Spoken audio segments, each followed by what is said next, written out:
Morning everyone and welcome back to Jeet মিমির সংসার blog. তো আমার আরও একটা ব্লগ ভিডিওতে তোমাদের সকলকে জানাই সুস্বাগতম। আর আমি অনন্যা। আর আজকে হচ্ছে 13th আগস্ট 2025 শনিবার। এখন ঘড়ির কাঁটায় বাজে প্রায় সকাল 7:30টা মতো।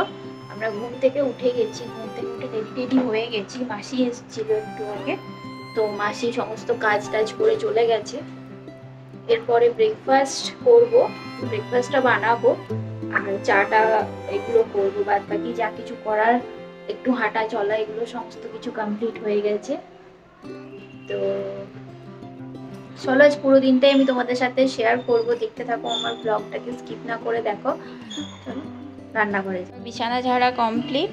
আর এখন না রাতে আমার কাজ হয়েছে আমার এই জার্নালটাকে নিয়ে শোয়া, কারণ রাতে শোয়ার আগে আমি টুকটাক কিছু আপডেট এটার মধ্যে করে রাখি, পরের দিন আমায় কী কী করতে হবে সেটা, তারপর এক একটা কাজ করে টিক মারি। তো এইটা হচ্ছে।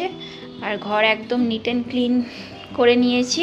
এখানে এই জিনিসটাকে যেই দেখেছে সবাই বলেছে যে এই জিনিসটা খুব ভালো লাগছে দেখতে। তো তোমাদের কাছে একটু সামনে থেকে দেখালাম। একটু মেঘ করে আছে, মানে মেঘ করে আছে, সূর্য তো এখনো ওঠেনি, সূর্যটা উঠবে মানে, কিন্তু বাইরে প্রচন্ড মেঘ করে আছে আর কি। বৃষ্টি হয়তো হতে পারে, দেখা যাক।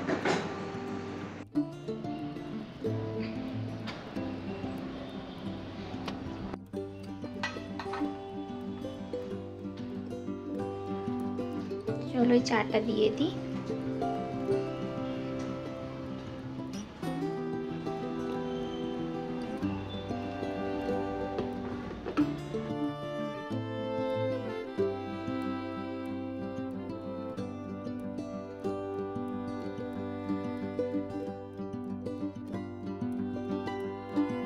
চা খাচ্ছে বাইরে ব্যালকনিতে দাঁড়িয়ে, আমি চাটা ভেতরেই খাবো। আর দেখি আজকে লাঞ্চে কি বানাবো। লাঞ্চে খুব হালকা লাঞ্চ করার ইচ্ছা আছে, কারণ যবে থেকে আমার বার্থডে গেছে, বার্থডের পর থেকে প্রায়ই মানে একটু রিচ খাবার দাবার হয়ে যাচ্ছে। নানা কারণেই একটু কম তেল মশলা হলেও তেল মশলা খাওয়াই হচ্ছিল। তো ওই জন্য আজকে ওকে বললাম যে একদম সিম্পল একটা কিছু রান্না করব। তো সেটাই আজকে বানাবো। এখন ভাবা যাচ্ছে কি বানাই, ভাবছি একটু কার্ড রাইস বানিয়ে দেবো। তো দেখা যাক কি বানানো যায়। আমাদের এই সামনে যে ফাঁকা জায়গাটা আছে, এখানে না স্ল্যাব তৈরি হয়। তো এই যে ডোজারটা আসছে, এই ডোজারটা আর কতগুলো লোক ওখানে প্রত্যেক দিন কাজ করে। আর আমরা ব্যালকনি থেকে যখনই বেরোই তখন ওদের এই সমস্ত কাজ দেখেই আমাদের দিনটা প্রায় কেটেই যায়। আমাদের পাশের ফ্ল্যাটটা খালি আছে, তো সেই জন্য আরও মানে আমাদের এই সুবিধাটা পাওয়া যায় ব্যালকনিতে দাঁড়িয়ে থাকার। রান্না মোটামুটি আমি বসিয়ে দিয়েছি, আর আমাদের চা খাওয়া ব্রেকফাস্ট দুটোই কমপ্লিট হয়ে গেছে। ঘড়ির কাঁটায় বাজে এখন 10:30। তো তোমাদেরকে দেখাবো কি কি রান্না হচ্ছে। করছি একটু করলা ভাজা, এখানে হচ্ছে একটু পাতলা করে মুসুরের ডাল, আর এখানে ভাত হচ্ছে, ভাত আর আলু সেদ্ধ বসিয়েছি। আলু সেদ্ধর জন্য পেঁয়াজ লঙ্কা কেটে রেখেছি, আর এই করলাগুলোকে একটু উল্টে দিতে হবে। ভেবেছিলাম আজকে একটু কার্ড রাইস বানাবো, কিন্তু তারপরে মনে পড়লো ও আচ্ছা, পাপাই তো টক খেতে পছন্দ করে না। তো সেই জন্য একটু সেদ্ধ ভাত করলাম, ডাল আলু সেদ্ধ করলা ভাজা আর একটু মাছ ভাজা করব। মাছটা বের করে রেখেছি, মাছটা একদম বরফ। একটা বড় মতো লেজ ছিল, ওটাকে দুভাগ করলাম, দুভাগ করেছি আর দুটো ছোট ছোট পিস বের করেছি। তো এবার পিসগুলো যেটা আছে সেই পিসটাকে একটু ফ্রাই করব। আর লেজটা যেটা আমি বের করে রেখেছি আগে, ওই লেজটার আমি একটু তেঁতুল দিয়ে একটু টক করব, কারণ কাতলা মাছের লেজের টক খেতে খুব ভালো লাগে। তো সেটাই করব। আর এখন মোটামুটি আমার 40% মতো রান্না হয়ে এসছে। আর চানটা করে নিতে হবে। আর ঘরগুলো না একটু অগোছালো হয়ে আছে, তো ঘরগুলোকে আজকে যখন একটু টাইম পেয়েছি ঘরগুলোকে গুছোতে হবে।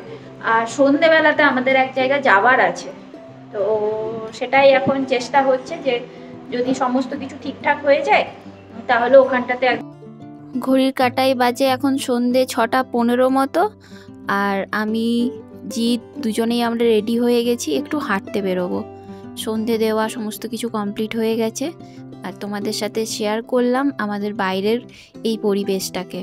দুপুরবেলা বৃষ্টি তো হয়েছিল, বৃষ্টি হওয়ার পরে খুব রোদ উঠেছিল। আর এখন সন্ধে হয়ে এসছে, সন্ধে হওয়ার মুখে বাইরেটা কিন্তু খুব সুন্দর দেখতে লাগে। আর আমাদের এই পাশে যে নারকেলের গাছটা আছে সেখানে দেখো কত ডাব ধরে আছে। মাঝে মাঝে মনে হয় ডাবগুলোকে পারি, কিন্তু ডাব পাড়ার মতো কোনো যন্ত্র আমার কাছে নেই, তাই আর ডাবগুলো পাড়া হয়ে ওঠে না। অথচ এই ডাবগুলো কেউ পাড়েও না, কেউ খায়ও না। আবার দেখছি আবার নতুন একটা আবার মুকুলও এসছে। এখানটায় একটা জেসিবি মেশিনও পড়ে আছে দেখছি। আগে ভালো করে অতটা খেয়াল করিনি এই দিকটাতে, আজকে খুব ভালো করে দেখলাম। আর ওই যে ওই জায়গাটাতে এখনও কাজ হচ্ছে। তো পাপাই ওদিকে রেডি হয়ে ওয়েট করছে আমার জন্য। আজকে আমরা যাব, আমাদের সামনেই একটা লেক আছে, তো ওই লেকটাতে আজকে আমরা ঘুরতে যাব। তো ওই লেকটা আমাদের বাড়ি থেকে খুব কাছে। তোমাদেরকে যে একটু আগে বড় বিল্ডিংগুলো দেখালাম, বড় বিল্ডিংয়ের ওই পাটটাতেই লেকটা আছে। তো আমি সুন্দর করে রেডি হয়ে গেছি, কেমন লাগছে আমাকে একটু জানাবে কমেন্ট সেকশনে। ওকেও বললাম অনেক করে আসতে, একদম ক্যামেরার সামনে আসতে চাই না, খুব শাই পার্সন। তো আমাদের গলির পাশের গলিটাতে আজকে আমরা ঘুরতে এসেছি। আর এই গলিটা জানো তো, খুব সুন্দর একটা রাস্তা, মানে এত সুন্দর সাজানো গোছানো রাস্তা ব্যাঙ্গালোরের মধ্যে, মানে ভাবতে পারিনি যে এরকম রাস্তাও কিন্তু ব্যাঙ্গালোরের মধ্যে আছে। হয়তো ভেতর দিকে ছিল, আমরা হয়তো যে জায়গায় থাকতাম সেখানটা এতটাই বিজি এরিয়া ছিল, হয়তো সেখানে ছিল না, সেই জন্য জানা ছিল না। কিন্তু এই জায়গাটা কিন্তু খুব সুন্দর।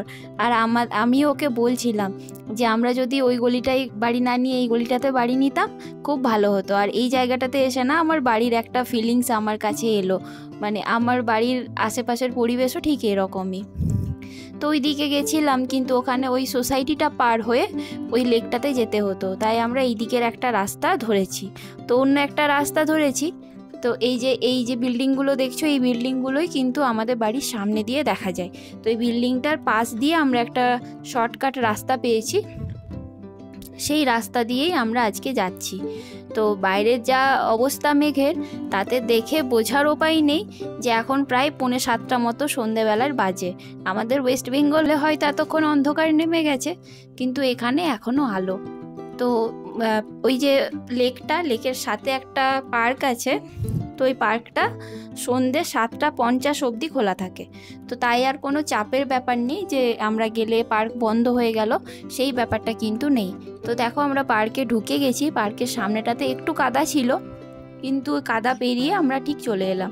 আর এই পাশেই দেখতে পাচ্ছ নেট দিয়ে ঘেরা আছে, ওটাই হচ্ছে লেক। তো এখানে দেখছি অনেক বয়স্ক মানুষ, অনেক বাচ্চা বা আমাদের জেনারেশনের অনেকেই দেখছি এখানে ইভিনিং ওয়াক করতে এসছে। তো পার্কটা বেশ 1.5 কিলোমিটার পর্যন্ত লম্বা, তো অনেকটাই জায়গা পাওয়া যায় হাঁটা চলার জন্য। তো ভাবছি এবার থেকে সকালবেলাতে এই দিকটাতে হাঁটতে এলে হয়। আবার একদল কুকুরও এসছে, কত ভালো লাগছে দেখতে। আস্তে আস্তে অন্ধকার হয়ে আসছে, তো আমরা এক রাউন্ড দিয়ে লেকটাকে ভালো করে দেখে 2-1টা ফটো তুলে এখান থেকে বেরিয়ে চলে যাব। লেকের জল, সন্ধেবেলার আকাশের ছায়া যখন লেকের জলে পড়ছে, লেকের জলের সৌন্দর্য কিন্তু আরও দ্বিগুণ বৃদ্ধি হয়ে গেছে। দেখতে কিন্তু খুব সুন্দর এই লেকটাকে লাগছে। তো এটাই হচ্ছে হোসা লেক, আর যেটা আমাদের বাড়ির একদম কাছে। লেক সংলগ্ন ওই যে ওই পার্কটা, ওখানে অনেক বাচ্চা এখনও পর্যন্ত খেলা করছে, আর তাদের মা বাবারা সব ওখানে ইভিনিং ওয়াক করতে ব্যস্ত। তো এই দিক দিয়ে একটা রাস্তা আছে, এই দিক দিয়ে একটা এক্সিট পয়েন্টও আছে, আর বা সামনের দিক দিয়ে ঘুরে গেলেও ওই দিকে এক্সিট পয়েন্টটাতে যাওয়া যায়। তো সামনের দিক দিয়ে ঘুরে গেলে প্রায় 1.5 কিলোমিটার মতো হাঁটা পথ পড়ে যায়। তো ওই জন্য আমরা আর ওই দিকটাতে যাব না, আমরা এই দিক দিয়ে শর্টকাটে বেরিয়ে যাব। আবার আসবো অন্য কোনো দিন সন্ধেবেলাতে, যদি ইভিনিং ওয়াক করতে আসি, মর্নিং ওয়াক করতে আসি, তাহলে তো খুব ভালোই হয়। তো তোমাদেরকে দেখাচ্ছি, দেখো আশেপাশের পরিবেশ খুব সুন্দর। আর যে বিল্ডিংগুলো দেখা যায় ওগুলো কিন্তু আমাদের ফ্ল্যাট থেকে একদম কাছেই।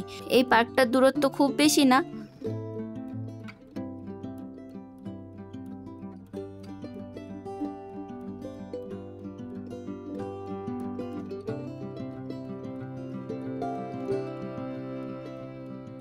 হাঁটতে হাঁটতে দেখো একদম সন্ধেবেলা হয়ে গেছে। আমরা এখানে চলে এসেছি কুদলু ভিলেজের সামনে।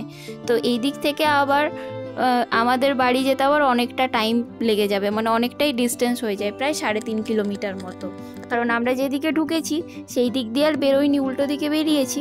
তো এখান থেকে ভাবছি একটা র্যাপিডো করে আমরা চলে যাব। চলো এই ভিডিওটাকে তাহলে আমি এতটাই রাখলাম, আর বেশি লেন্দি করলাম না। তো ভিডিও ভালো লাগলে একটা লাইক করে দিও। নতুন যারা বন্ধু আমার চ্যানেল দেখছো তারা প্লিজ সাবস্ক্রাইব করে দাও, পাশে থাকা বেল আইকনটাকে ক্লিক করে দাও। আর সবাই খুব ভালো থেকো, সুস্থ থেকো, হাসতে থাকো। আজ তবে আসি, আবার দেখা হবে অন্য কোনো দিন অন্য একটা ভিডিওতে। দেখতে থাকো জিৎ মিমির সংসার।